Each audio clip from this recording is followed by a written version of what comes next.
Today's date is the 12th of October, 2019, and we're at the Community Media Center in Westminster. And I'm Larry Burbank. I'm going to interview First Sergeant Alfred J. Bailey, Jr. Junior. Okay, great. Okay, sir. And I have a few questions for you to begin with, and then I will turn it over to you. Were you drafted or did you enlist? I volunteered for the draft when I was 18. You volunteered for the draft? Yes, sir.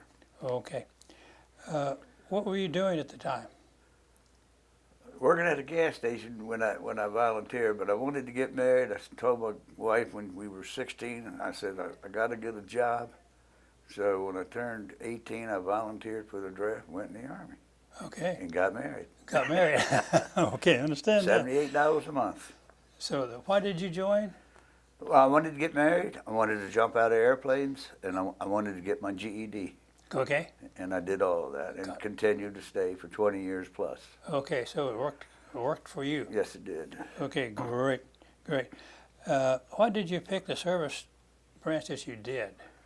I guess because my father was Army, he was a combat medic during WW2. Okay, so you wanted to follow your father. Yeah. Good, understand. And what was the feeling you had when you first went in? Anxious. I was scared, but I knew I could handle it because I was a go-getter all my life, you know. Okay. And I just did what I needed to do to succeed. Okay. Okay.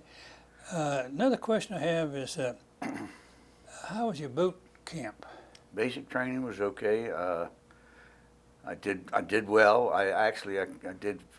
They had some kind of award you got for the physical training part, which I took #1 in that. Okay. But back then they had a lot of different things than they do nowadays with the PT test. Sure. So you basically excelled. Yes, sir. Great. So it was not a walk in the park, but you got through it fine. Great. I understand. Okay, so you're a Vietnam vet? Yes, sir. Mm-hmm. And can you tell me how you received your orders from Vietnam and then how you got to Vietnam? I was in the 101st Airborne Division at Fort Campbell, Kentucky. Okay. And I re-enlisted and I went to Presidio, San Francisco, and I was working as a parachute rigger, working with the Reserve Special Forces unit, packing parachutes for them. I got my orders while I was there. My daughter was born May 6th in '67, and I left San Francisco, I guess it was around the middle of June, and then I went to Vietnam a couple weeks later. Flew out of Maryland to get to California, where I departed from there to go to Vietnam. And you went through Japan and then? I went through Japan, and then we went on to Cam Ranh Bay, and we went to Van Rang, where the 1st Brigade of the 101st was headquartered. And I was also a parachute rigger there. We ran a little mini jump school in October of '67, and I can't remember how many people graduated, but it was like 15 or 20 people graduated from it. I made a couple jumps there for that.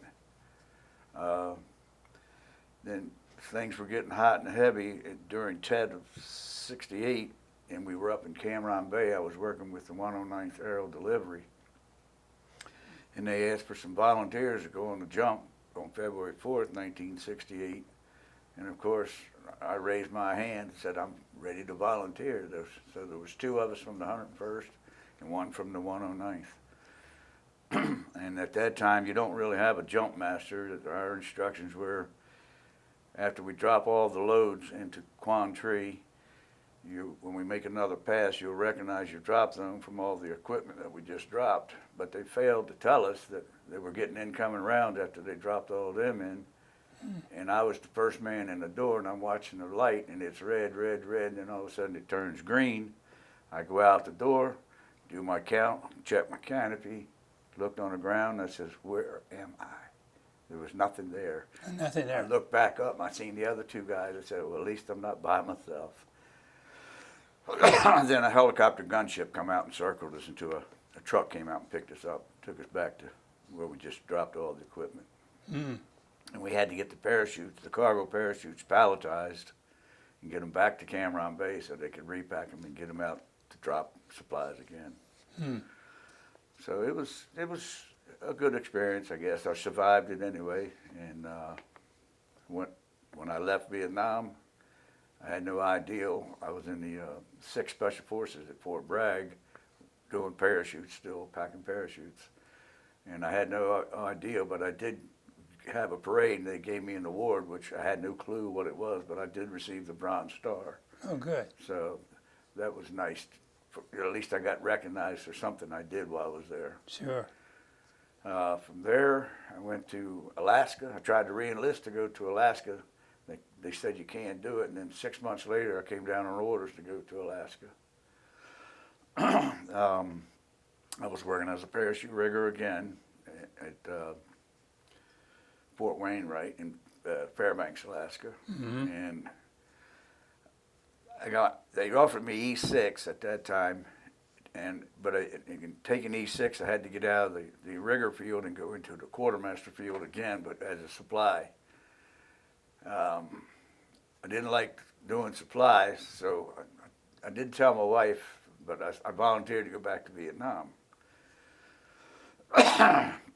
And I had another year there, and I'm back.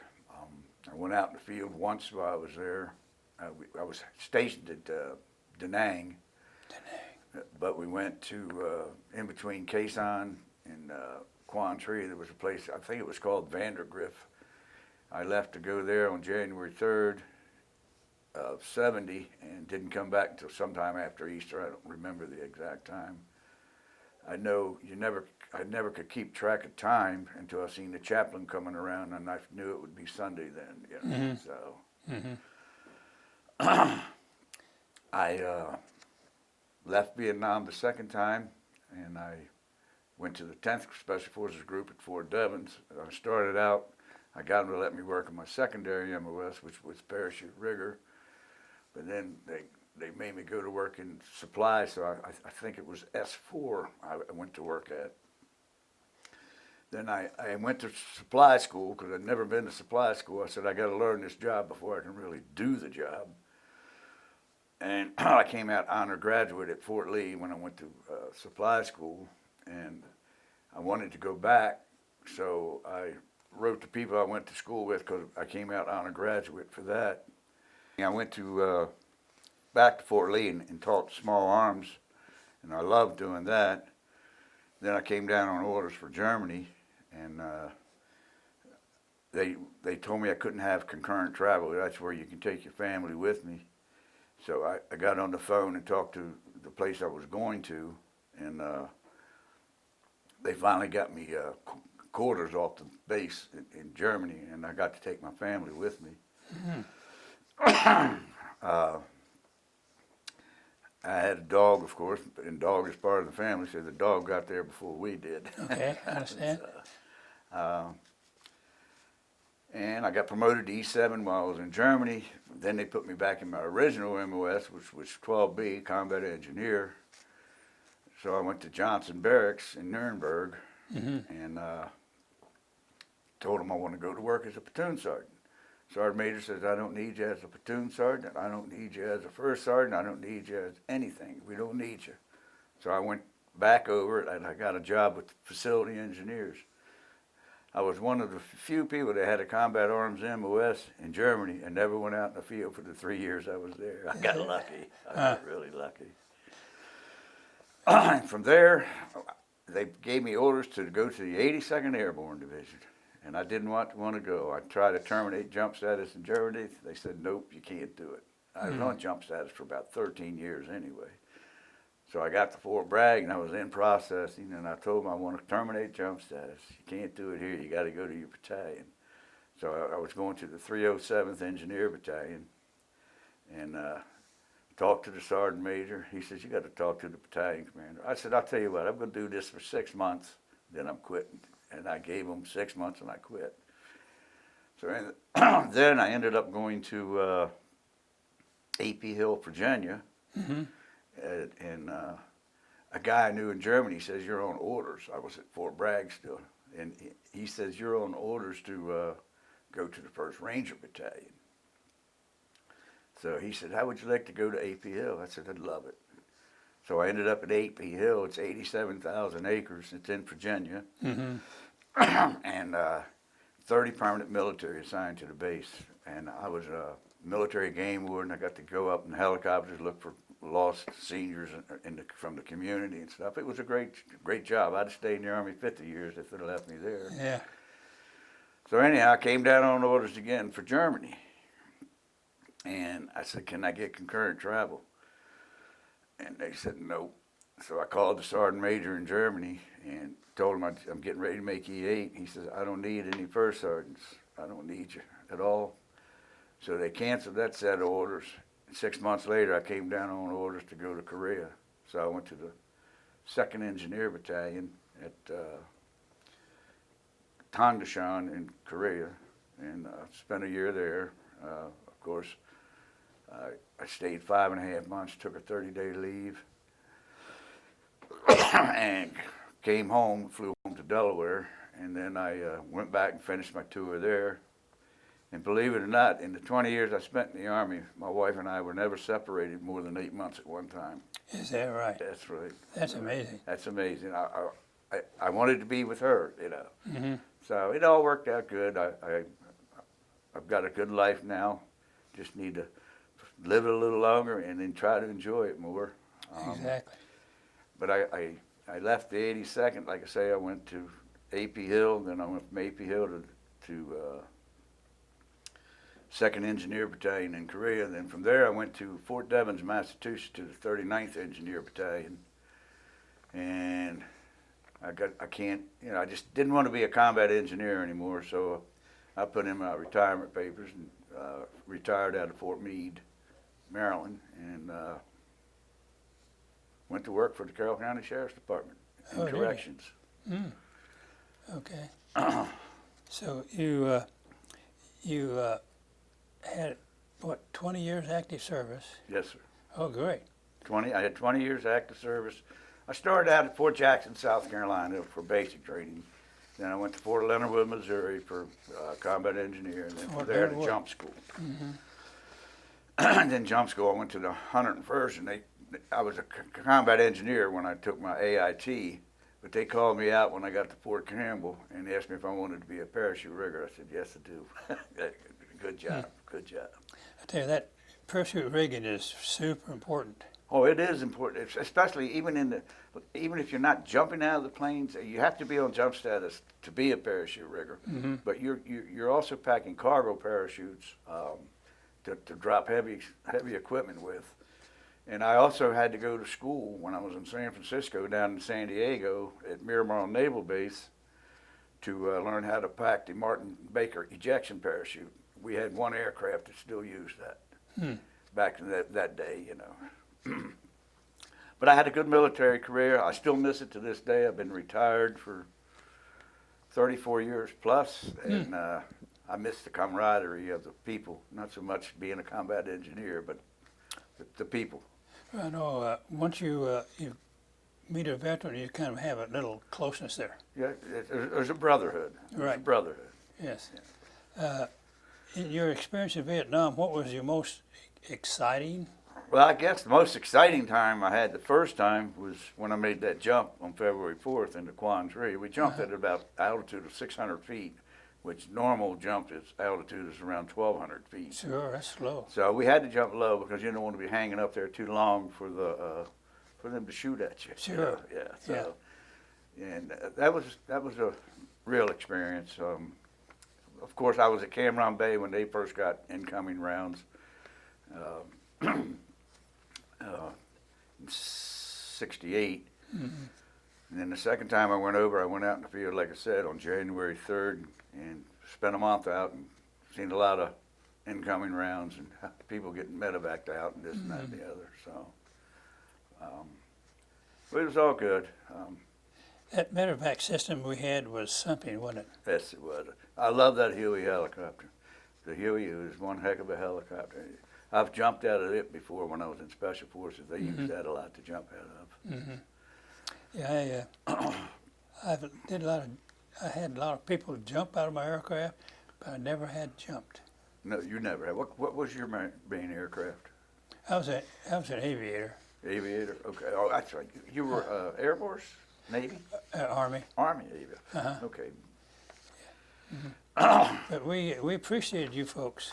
Oh, well, all branches of service have a job to do. Yes. Army, Navy, Marines, you work as a team to get the job done. Right. Now in Korea, did you have any great experience in Korea? Well, the biggest experience, I had to go out in the field, of course, because I was a combat engineer again. But Right. Shortly after I came back off of leave, maybe a month later, one of the passenger jets, Korean Airlines, was shot out of the sky. And it had a few American people on it, coming back or going to Korea or whatever, Bad scene. But I don't know if they said the Russians did it or something. Somebody shot them down. Well, is there anything else you want to say about your experience? Well, like I say, it made me a better man because I don't know where I was headed because I quit school after 10 years. And, I was making more money serving newspapers before I went in the Army, but I went in the Army, made $78 a month, but my wife had health insurance. Sure. And it was a big plus. What advice would you give a young person about the military, to join or not to join? I think they should join. I think everybody should join, at least for 2 years. Okay. It'll make you realize what life is all about. It will. It will help you understand. Some type of service. Yes, some type of service, any service. Even I have a grandson. He's in the Coast Guard. I have some videos on my phone of him in the Coast Guard where they're shooting a 50 caliber machine gun off the boat. It's it's interesting. It kind of Yes. makes me wish I'd have done that even. So, Yes. but it's all good. Yeah, absolutely. So you were able to keep your wife with you for quite a bit. Yeah, well, like I said, we met when we were 16, got married when we were 18, and we're still together Yeah, today. great. Okay, we're about to wrap up here. I'd just like to ask you another question. Do you attend reunions? I belong to the 82nd Airborne Association, and sometimes we go down to Arlington Cemetery on Veterans Day and we'll lay wreaths on certain grave sites. Of course, they're usually 82nd Airborne or airborne soldier grave sites that we Right. lay these wreaths on. Correct. But it's interesting. I'm supposed to do it this year, but I don't know if I can handle it again this year. Oh, okay. I can't. It's hard for me to listen to taps. They hurt. Taps Yes, hurt. yes. I know some of our Vietnam veterans have a hard time recalling some of their experience. Yeah. Well, believe it or not, when I was in San Francisco, but I was 19 maybe when I was in San Francisco, I used to escort bodies from coming back from Vietnam and taking them to wherever their home was in California. That bothered me, but after being there, it was a lot worse. And because you've seen a lot more, a lot Sure. different scenario. Sure. Yeah. Well, you are a member of the VFW? Yes, sir. I'm a life member there. I joined that when I retired in 85. 85. I've been a life member there. Probably Great. 86. I made myself a life member. Great. Also a member of the American Legion here in Westminster. Also. Great. Okay, anything else you'd like to add to our Well, interview? there's a group of Carroll County Vietnam vets that gets together. We have a picnic every year, the second Saturday of August, Oh, really? and then we have an oyster feed in February or March for oysters at the American Legion. So I do belong to them. It's a group of Vietnam vets. Sure. And, And we'll get you thinner every year. oh, it's. I understand there was like 2,800,000 that went to Vietnam, American soldiers, and there's less than 800,000 of them alive now. And that's a bad statistic. It is. It is. Well, Mr. Bailey, I sure appreciate you coming in. Anything else you want to say for us? No, I guess Okay. I could probably say more, but I'd have to sit here and think about it. Okay. I'd be wasting time then. Your feeling when you first went over, did you have any real gut feeling when you got on the airplane? And Well, let me put it this way. I was never afraid of death. Right. I always believed that when my time comes, I'm going. No matter where I'm at, it's my turn. I had a little brother die. He was like 3.5. He died in the mid-50s, I guess it was, from leukemia.